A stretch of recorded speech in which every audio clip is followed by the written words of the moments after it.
Hey, yo, salute to time to work, man. If I said you took the thoughts right out of my head, you wouldn't believe it, so I won't. I've been waiting to do these guys. The exciting, exhilarating, intoxicating, electrifying, and inspiring is what they're usually called, but I like to call them the forgotten ones. The ones who are shunned, criticized, and looked at as the circus of basketball for the misunderstood game and style they possess. Yet, would you believe me if I told you every NBA player is scared of them? Can't blame them, but we're here to talk about one of them today, the golden one, the last bridge and hope, Aaron Owens, born March 20th, 1974. If anyone were going to make it big from the street ball cloth other than Rafer, it was him.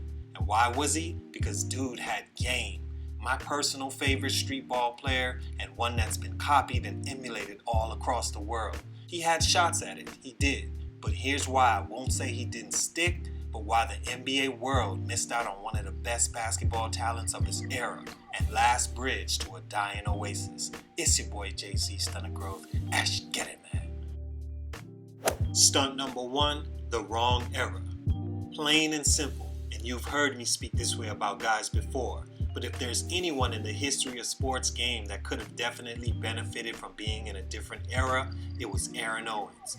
Owens was born and raised in North Philadelphia and played on a national championship team at Simeon Gratz High School with Rasheed Wallace and Aaron McKee. After starting his career on the court at 5'8", Ayo shot up to 6'3" and one of the top high school players to come from North Philly. The guy had everything you can name and is still the best finishing guard not named Kyrie Irving I've ever seen. Smooth handle. I mean, you wouldn't even know you were being shaked out your boots. I can't help but see how ahead of his time he was every time I see his footage. If he played today, he'd be the biggest name talked about and next in line of great point guards. What people don't understand is all it takes sometimes is opportunity. With the game being as popular as it is right now and social media and YouTube literally creating careers, he'd be right up there with the Ja Morants of the world. Both the same age, I'm definitely picking AO in a battle, but that's not the case. He's not from this era. Instead, he's from an era right after the Harlem Globetrotters became a household name. Although it's cool and impressive, I think the Globetrotters were one of the worst things to happen to street ball. Because of the Trotters, everyone looked at street ballers as just a sideshow, something to gawk at and ooh and ah. Back of their minds, they're like, but he's not a real baller though. All he got is tricks. As a branch off of the Trotters tree, it would be hard for street ballers to separate themselves and be seen as quote unquote real ballers and attract opportunity.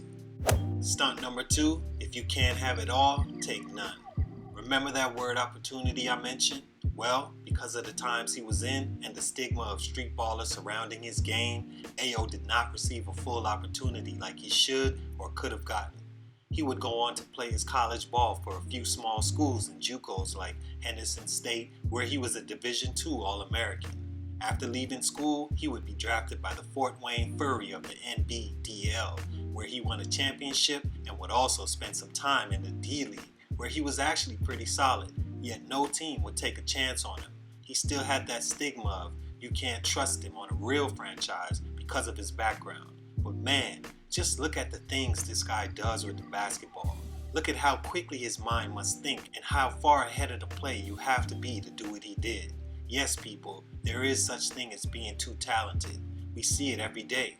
Michael Jackson, Tupac Shakur, Martin Luther King, all too talented. Pac and MLK died because of it, both being so gifted with language that they were a threat to change the world. Michael being so talented with music that they shunned him away to a ranch trapped in a kid's dream, misunderstood and unaccepted. This was AO. Stunt number three, you can't always blame the man. Both sides of a story has to be analyzed in order to understand the result. What was the result of AO's career? A legendary basketball player that was ahead of his time and didn't get the shot he deserved. It also reads that he was missing a few key ingredients to his game for the era he was in. One, the guy was small, good height, but he was still really frail for that era and therefore couldn't develop attributes that would keep him around.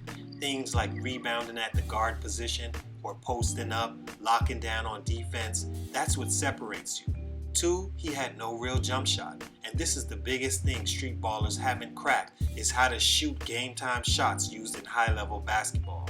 Not an and one where you shoot backwards or one hand off the glass type shit.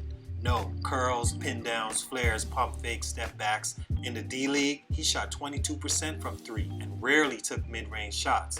His free throw shooting was also average when he needed to be great. 3, IQ for the NBA game. Learning how to win and not just put on a show.